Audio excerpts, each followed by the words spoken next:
Diretamente do Brasil, Brasília, Distrito Federal.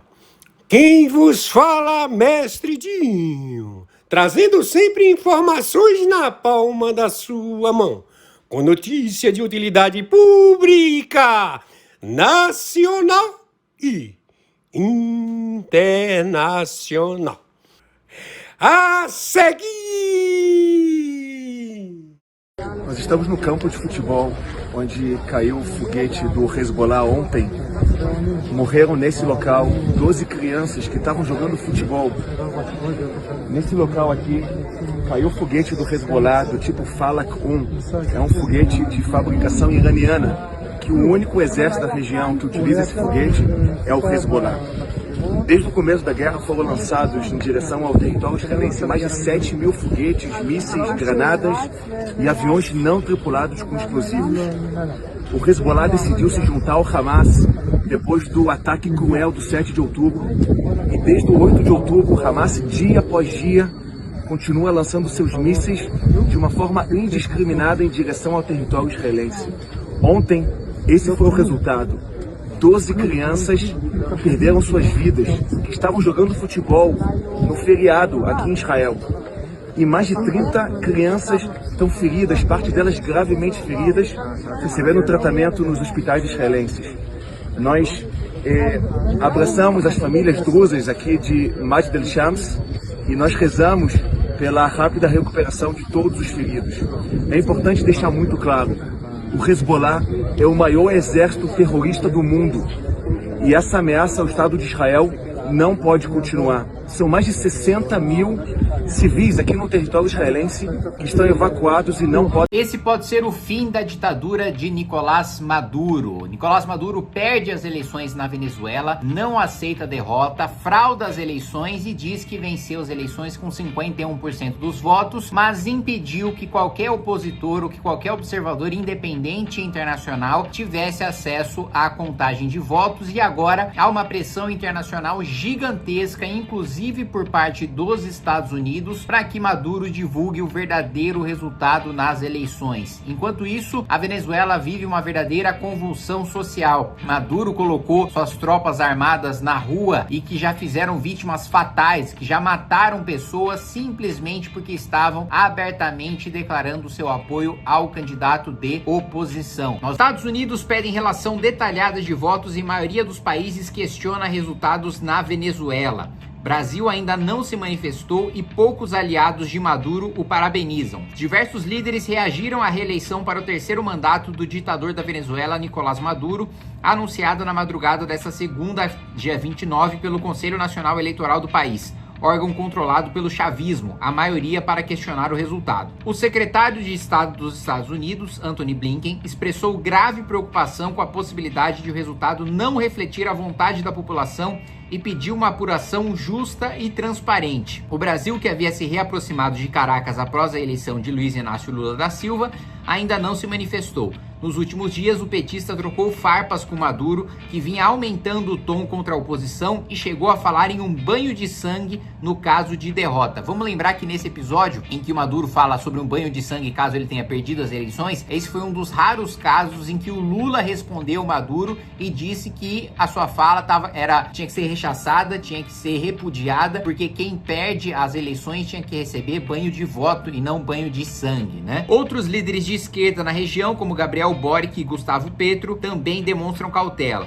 Enquanto o chileno falou que os resultados eram difíceis de acreditar, o chanceler colombiano Luiz Gilberto Murillo pediu a contagem total dos votos. Já o ditador da Nicarágua, Daniel Ortega, o líder de Cuba, Miguel Díaz-Canel, e a presidente de Honduras, Xiomara Castro, parabenizaram Maduro, assim como os representantes da China e da Rússia, que mantêm laços estreitos com o país latino-americano. As principais pesquisas do país apontava que o favorito na corrida pelo Palácio Miraflores era Edmundo Gonzalez Urrutia, candidato que concorreu no lugar da popular líder opositora Maria Corina Machado, impedida de concorrer pelo regime por uma inabilitação política. A vitória de Maduro o mantém no cargo que ocupa desde 5 de março de 2013, após a morte de Hugo Chávez. À época, Maduro estava há menos de 5 meses no cargo de vice-presidente e recém havia deixado a chefia do Ministério das Relações Exteriores venezuelano, que comandava desde 2006. agora vamos ver as reações de cada líder da América Latina e do mundo em relação à vitória de Nicolás Maduro. Estados Unidos e Europa. Estamos preocupados com alegações de graves irregularidades na contagem e nos resultados declarados da eleição presidencial de domingo na Venezuela. Pedimos a publicação rápida e transparente dos resultados completos e detalhados para garantir que o resultado reflita os votos do povo venezuelano. Ministério das Relações Exteriores do Reino Unido. O povo da Venezuela votou sobre o futuro do seu país de forma pacífica e em grande número. Sua vontade deve ser respeitada.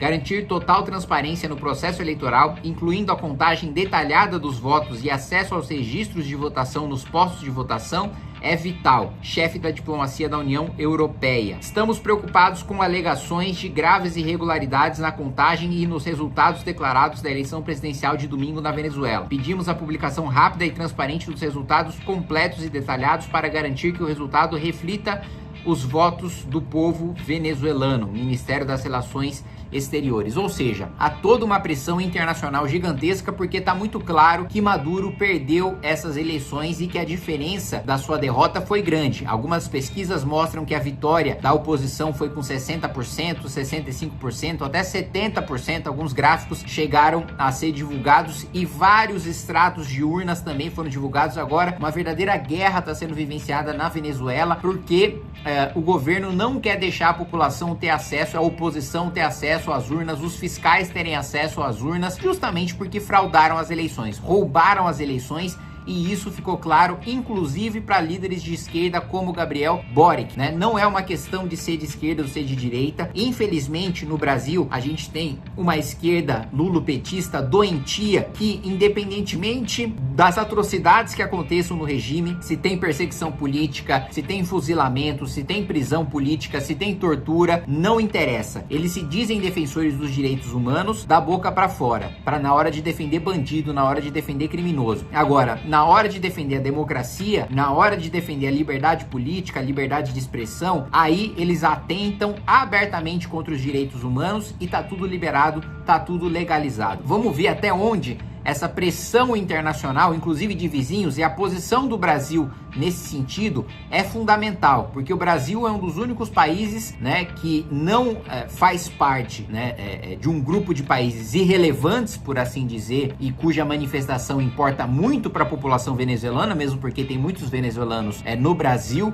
O Brasil é o único grande país relevante que ainda não se posicionou de maneira contundente em relação a esse caso, como fizeram os países europeus, como fez a própria União, a representação da União Europeia, os Estados Unidos, e tudo isso pode ser muito definidor para o futuro do povo venezuelano que sofre com essa ditadura já defendida. Quem não se lembra? Eu vou pedir para o editor colocar. Quem não se lembra daquela dancinha ridícula do tal do Levante Popular da Juventude, que nunca conseguiu eleger uma pessoa sequer em toda a sua trajetória de militância política, fazendo aquela dancinha ridícula dizendo que estava com Maduro.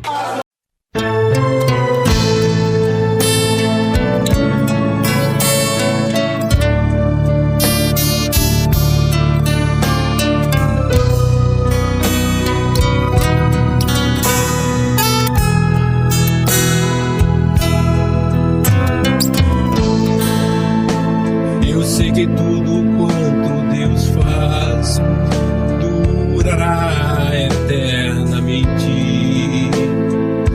Nada se lhe deve acrescentar e também em tirar.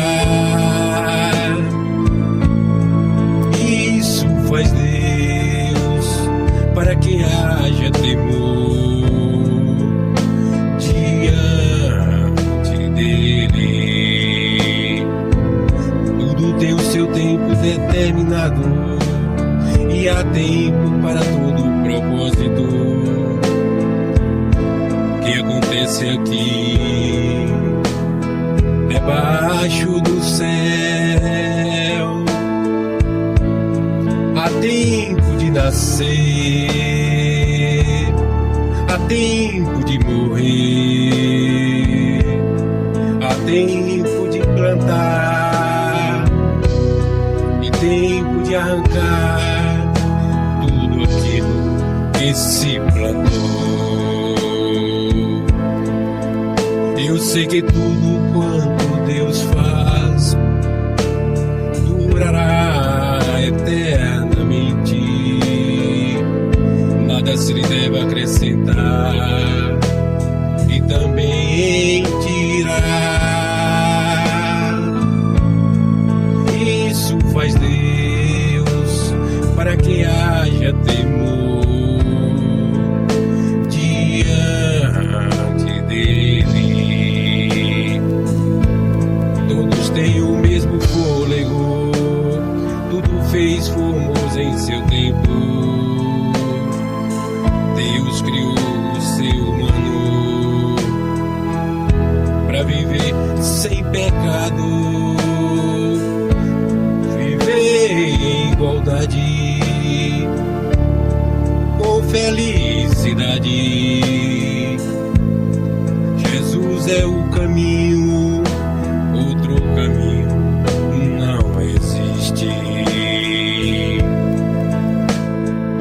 Eu sei que tudo quanto Deus faz durará eternamente. Nada se lhe deve acrescentar e também tirar. Isso faz Deus para que haja temor diante dele. O melhor tempo e o tempo certo é o tempo de edificar. Há um tempo determinado, buscar Jesus e abraçar. Há tempo de calar e tempo de falar. Há tempo de amar e tempo de aborrecer. Há tempo de chorar e tempo de sorrir. Há tempo de perder e tempo de edificar.